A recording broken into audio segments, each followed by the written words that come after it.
Technically கிரகஸ்து வந்து விழ வச்சுதான் சன்னியாசம் வாங்கிக்கிறேன். பத்தி எங்கேயோ ரொம்ப வருஷம் பத்தியை பார்க்கவே இல்லை. பேருக்கு ஏதோ உலக ரீதியாக ஏதோ கல்யாணம் இப்போ யாரோ பெரியவா பண்ணி வச்சிருக்கா, அவ்வளோதான்.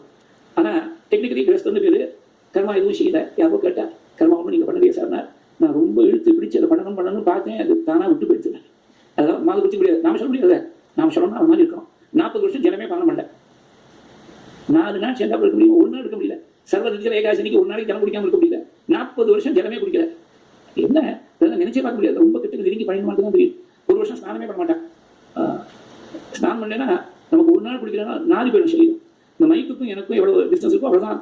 சாருக்கு எனக்கும் அவ்வளோ க்ளோஸாக உட்காந்துருக்கேன். பல முறை உட்காந்துருக்கேன். ஒரு துர்க்கந்தம் இருக்காது, ஒரு நாட்டம் இருக்காது, ஒரு வேர்வை கிடையாது, ஒன்றும் கிடையாது. ஃபிசிக்கலாக இருக்கக்கூடிய லிமிடேஷன் எல்லாத்தையும் டிரான்ஸ்ஃபர் பண்ணிட்டா.